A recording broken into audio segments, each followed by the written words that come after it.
I feel like the time and period when I wrote Catharsis was one of my darkest times. So I would say from 2017 to 2022, I guess.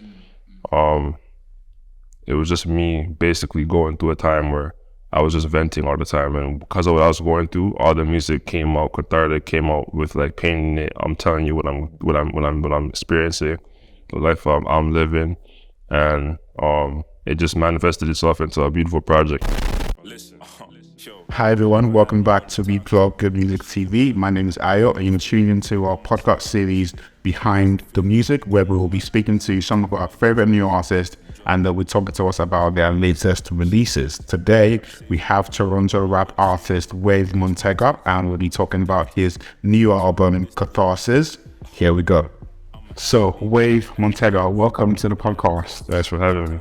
Before we usually start these, we'll just do a quick check-in with our guests, right? So, how are you doing? How's Q4 been for you so far? It's been pretty cool. It's been an adjustment for me. Yeah. Like just little things like how you guys drive and stuff like that. Yeah. I don't think I can drive out here, but it's interesting. You know, I like changes. So, yeah. Just into it. Nice. So how long have you been here for still?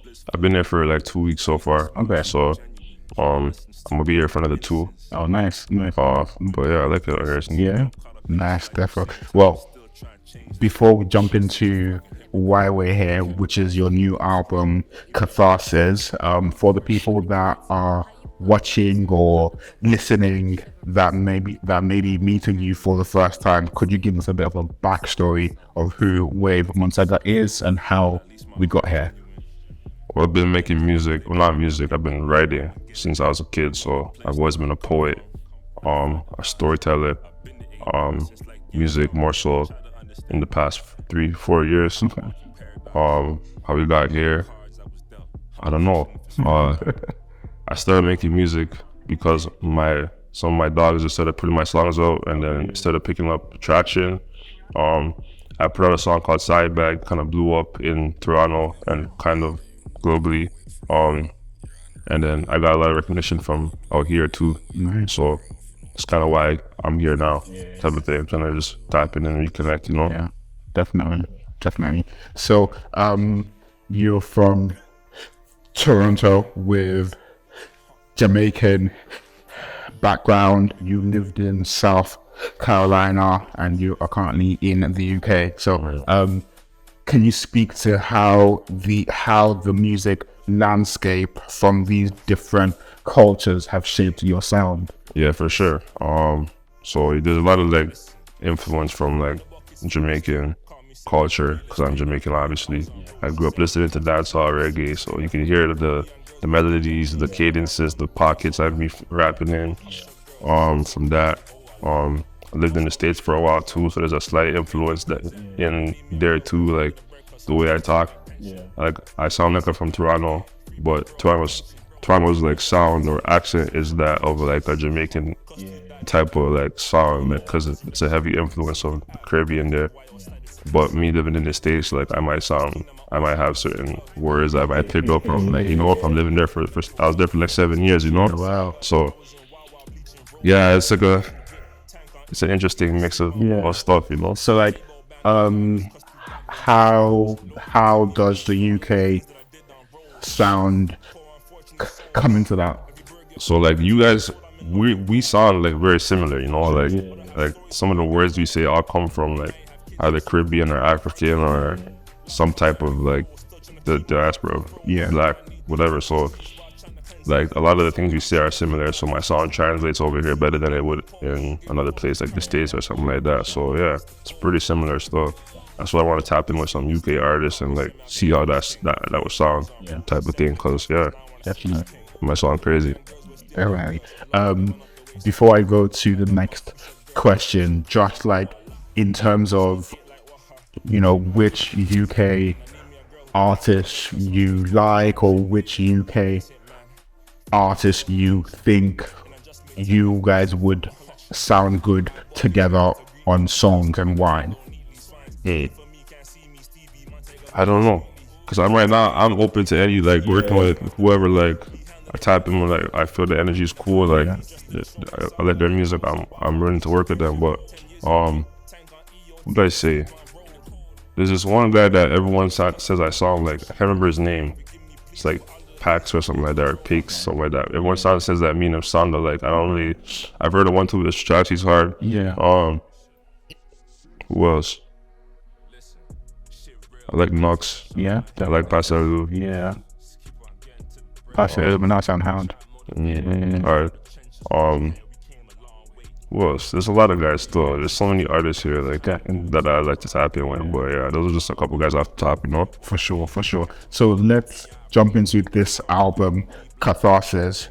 You have said that not having people to talk to during your worst times is what made you write these songs. So can you tell us what the album is, or like what the album is really about? Yeah, for sure. So I feel like the time and period when I wrote Catharsis was one of my darkest times. So I would say from 2017 to 2022, I guess. It was just me basically going through a time where I was just venting all the time, and because of what I was going through, all the music came out cathartic, came out with like pain in it. I'm telling you what I'm experiencing, the life I'm living, and it just manifested itself into a beautiful project, you know, because it was really cohesive, and like I covered like so many topics of that emotion in there, and then in the intro of the album, I kind of break down what it means. It means catharsis is like an outlet for emotions and like suppressed pain. So because it's suppressed, because like even as a guy, you don't have much people to talk to. Like as men, we don't really express ourselves emotionally as much as a woman would, or like it's not normalized for us to just talk about our emotions and stuff like that. So we suppress it, and because it's suppressed, we can be reactive. We can project our emotions in other ways that are not necessarily because of that, and it causes issues. So catharsis is kind of like my way of showing people that music is the way that I express myself, so that I don't do that, and kind of like it gives like other people a way to like relate to what I'm saying, because there's something there for everybody, right? So even like the other day, I saw one of my dogs posted a post about like men's mental health, and he played the intro song Catharsis on it, because he was basically telling me like, yo, thank you for making that song. Like it helped me like understand like that I do this thing, and like, you know what I mean, it helps men relate. So yeah, I'm happy that I was able to make that, because I'm not the only person that goes through stuff like that, but that's just my story, you know? Definitely. So like you have talked about how this project is your catharsis and how it helps you get your emotions out, but like why and how was that important for you at that time? I feel like subconsciously it was important for me, because I needed it to like get my stuff out, but I didn't know I was doing it. I was just making music and doing what I do. But it wasn't until like this album was coming to the end of it being complete where I was like, yo, like I feel better. And even towards the end of the album, I went through like a period of time where it was like I was purging, like I was going through all the things, because as you make an album, you have to like relive everything. You have to hear the songs over and over. You gotta like refine stuff, like you're playing it back over, and I'm hearing my own traumas, my own things I've done, things I've been through over and over and over again, heartbreaks over and over. So I'm like reliving it for this whole time of making this album, like I'm putting it together. And then there's a time where I was just in tears crying, like one night, and I was just like crying, and I was like, yo, why am I crying? It was because like I was purging everything all at once that I didn't like address or deal with before. And it was weird, because I was like, I'm not used to doing stuff like that. So, but like it was therapeutic and it was cathartic, right? So it all tied in, and that was the day where I was like, yo, this album is something, like, because even me who made it is feeling this way about it, like, and I'm in tears about it. So it's like, yo, it's helping me get it out, because as a man, like, I don't cry. Like we don't really cry. Like sometimes I want to, because I know how it feels with relief after. But like that was the day it happened, and I was like, damn, like I've been through all these things, and like I've come to terms with them, most of the things, but I never came to terms with it from a place of vulnerability. It was always from like a hardened, like whatever, let's keep going type of thing. But like it was never from a vulnerable, like safe place. And I'm not, you know what I mean? Just this is what it is. And I mean, that was the vulnerability that I never had, and like experiencing things with and like coming to terms with it. So that kind of helped me get through like a lot of deaths I had experienced, or like other things like that. So definitely, wow. That's dope, man. That's dope. Let us jump into a few tracks on the project. So we'll start with Steamfish. You said that it was inspired by your Jamaican roots and also the UK drill scene. But can you talk to us about how the song came together, and and what the song is all about? For sure. Steamfish, how did it come about? I just felt like with drill, like naturally I just gravitated towards it, because even with like the whole drill and grime thing, like me growing up around like a lot of dancehall and stuff like that, that's just what came out of me type of thing, right? So, and like I feel like drill, in a sense, in my opinion, is in the UK at least, it derives from grime, because grime is the original like sound that we came with. So, and grime comes from dancehall. Like in Jamaica, that's when grime was starting. They were doing clashes and they were doing all those type of things. So that's kind of where my sound comes from. So me are just applying that to what came out of me on the drill beats is just how I came with Steamfish. And like it's not something that people really do. Like people don't really talk patois and music like that. So that's me staying true to myself and bringing light to my culture too, Definitely. Definitely. So, and then we've got Wawa. Also, I hope that's how you Wawa pronounce it. Definitely. A song about the Bando Diaries. Well, that's what the press statement says. But in your own words, how would you describe that track? Yeah, basically just me doing road and like just a life that some people might not be able to relate to. I'm just kind of painting the picture what like I was doing or what I was going through at the time. And it's a fun track stuff, but like it's cathartic too. Like not a lot of people are able to like I was able to be cathartic on there and tell you like, yo, I've been through this, but this is what I'm doing, like, or this is what I did, like, so yeah. But that song captures a specific like point in time though. Yeah, for me. So yeah, so that's probably like one of the ones that's doing the best off the album right now too. Yeah. So like, why do you think that song in particular seems to be getting a lot of fans? It's catchy, it's real catchy. The name is catchy. Wawa's actually a place in Ontario. Okay. But it's catchy. The hook, I say a couple of things that are from like East African, in the East African language. So like there's a lot of East Africans obviously in like Toronto and the UK, so they kind of like connect with that. It's real. I don't know. That's one of the songs that when you hear it, you just feel it. It makes you want to do something. Like definitely, definitely. And then with the track called "Wanna Know," it's a big one. It's quite interesting that you have said that it was inspired by you taking a trip out of Toronto and how you felt free not being in the city. 100%. Can you speak a bit on that? Yeah, for sure. So I want to know, like, that was me. Like, it was around like COVID times. I had went to, where did I go? I went to Mexico. Tulum. So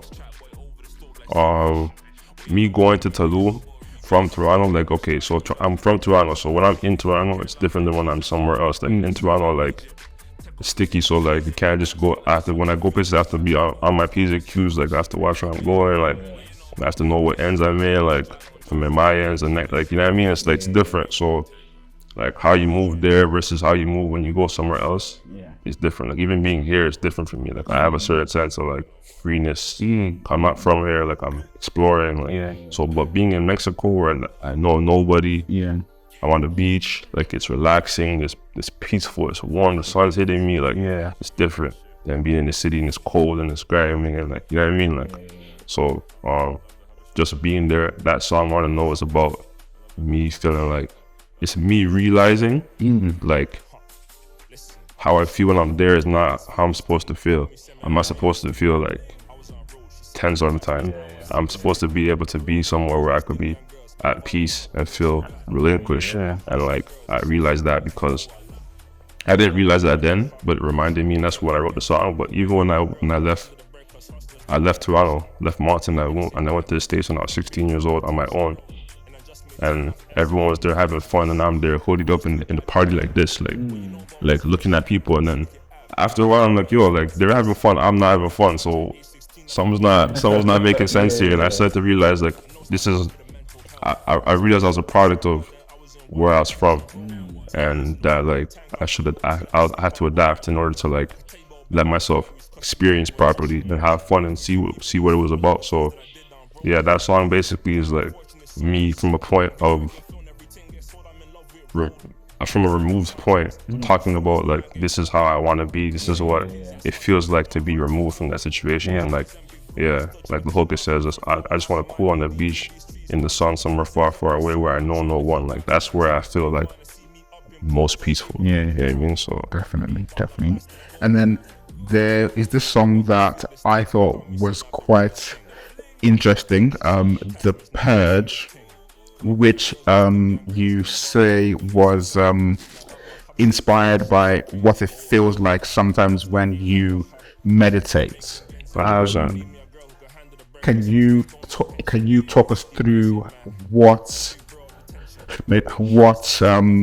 meditating or how meditating has impacted your life? For sure. So like I started meditating probably 2013, for real.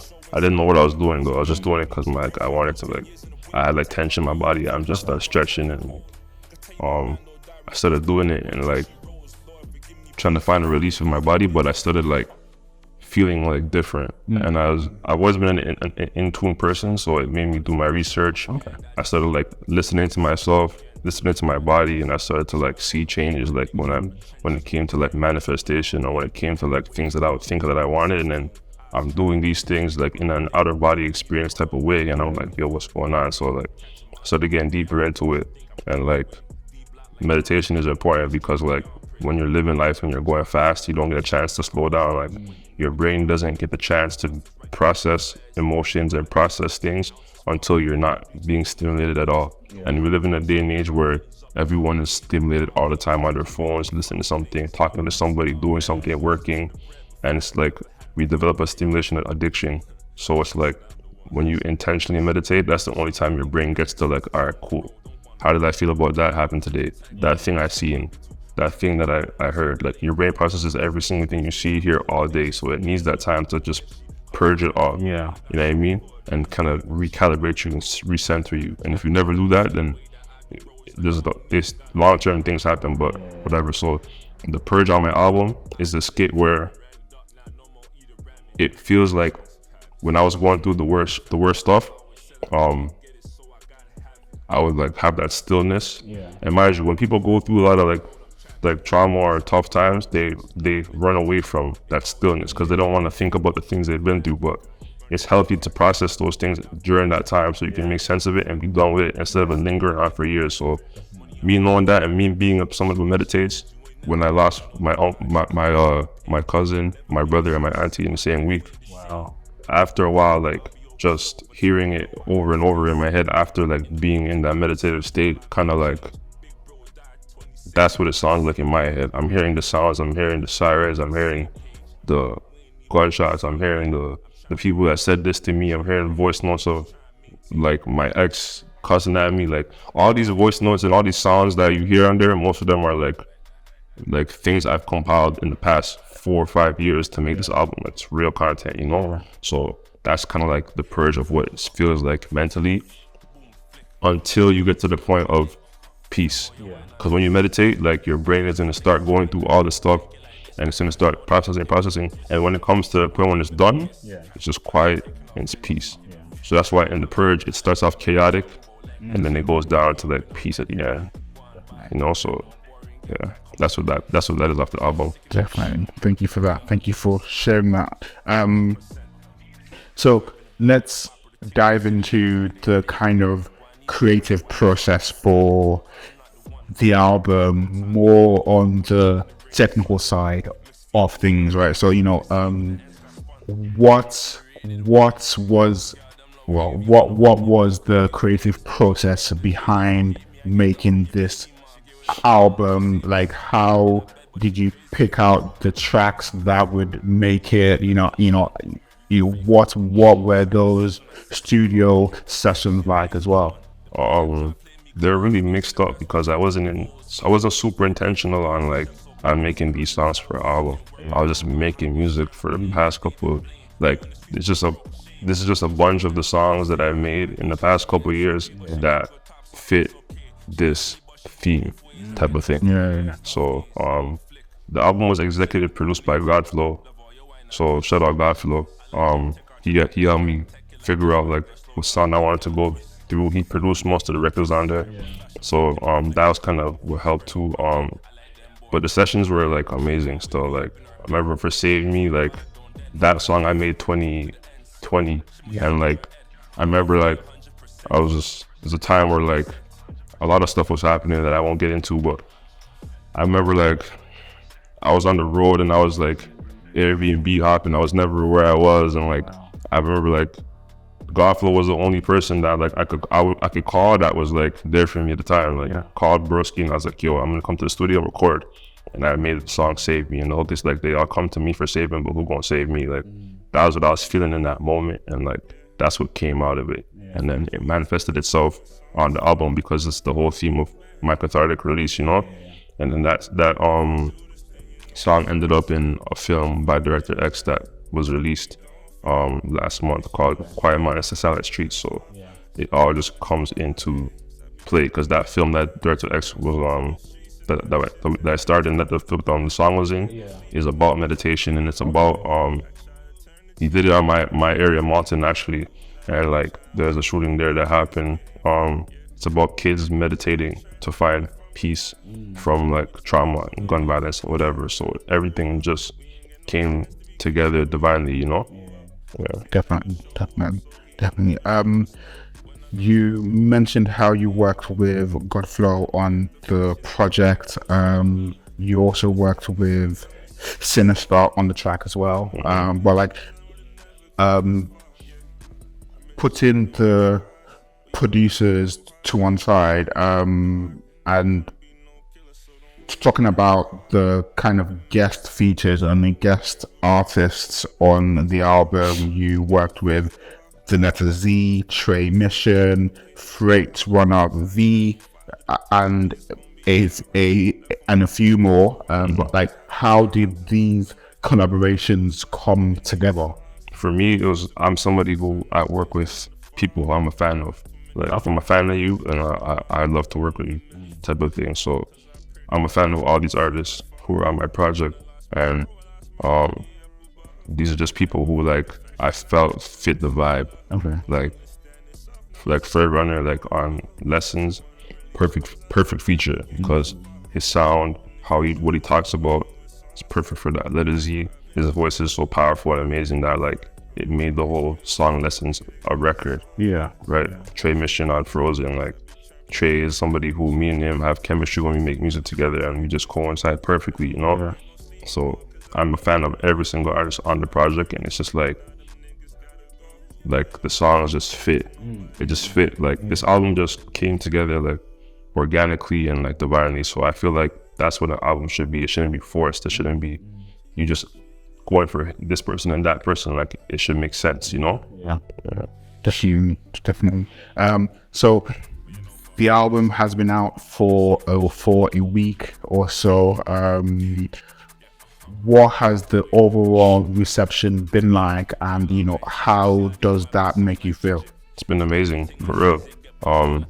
It's really been amazing because it's at like, in the first week it was at like 15K streams, which is a big jump from my first project, Still Wavy. Like that one was like rushed. Like Still Wavy was rushed. Okay. Catharsis was like intentional, planned it, put like resources behind it. Like, so it's doing really well. People received it really well.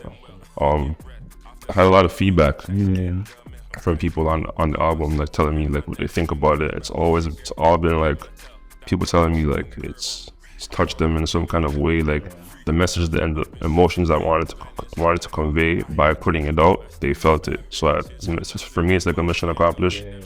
But there's so many different vibes on Catharsis that it's like there's something for everybody. When you ask somebody what's your favorite song of Catharsis, they're gonna tell you like you never know what they're gonna say because there's something there for everybody, So so far it's doing really well. Proud of it stuff. So you've dropped this album now. We are coming to the end of the year. So what's next for Wave Montega as we look into 2023? 2023. Looking forward to like some big collabs. More shows. Putting myself out there more for sure, especially in the UK and like in Europe, in the States. Like branching outside of Toronto. I have like, I feel like I'm like a project artist. Like I have another whole album ready to go right now. Okay. I have like two actually. But I'm just trying to figure out where I want to go with which one first. Like let Catharsis do its thing. Like, but definitely want to start pushing like my next stuff. Like Catharsis is like right now it's imminent, but like I've had some of these songs since 2018, right? So I've been having things planned out for a time, so it's like strategic. So I'm looking forward to a lot of collabs, a lot of shows, stuff like that. Definitely. So 2 final questions to wrap. The first one is if you can tell us something that you have read or watched or listened to recently that you found interesting and you would, or perhaps you want to recommend, and then tell us why you chose that thing. Something I've read or watched recently or listened to. Catharsis. 100%. Go listen to Catharsis. Why? Tell us why. I mean, you should listen to it because like it's an actual body of work. Like, people nowadays are not really making like cohesive bodies of work. Like people want to just throw a bunch of songs on a tape and say, oh, it's my album. Like, and you just listen to it song for song. But Catharsis takes you through a journey. Like there's skits on there, there's like little details like that are like that have been well thought out and planned for like a long time to put into this body of work that when you listen from top to bottom, like you get the whole scope of it, So definitely Catharsis. Definitely. Okay. Now our customary final question of the series, for people that are just finding out about you through this podcast, through this conversation, and they want to go back and hear more, not including Catharsis, what 3 songs should they start with and why? 3 songs, I would say Side Bag as one, because that's the song that I'm most known for. That kind of went pretty crazy. Side Bag, I would say Ibiza. Okay. I dropped Ibiza this mid this year. Okay. With the Grease, it was also on Move On Catharsis. It's a vibe. It's a different vibe for real because my sound is so versatile that like you're gonna get different stuff. And I would also say I have a song with Grease as well called Feeling That Way remix, which is a whole other vibe. just to get the scope of like Wave Montega and my sound and the different like genres I would touch, you know. So it goes from drill to like rap to vibesy stuff. Like it's all me and it all sounds like me, but it's like there's something for everybody in my catalog, you know. So I would say those three, and those are all 2022 drops. Okay, that sounds good.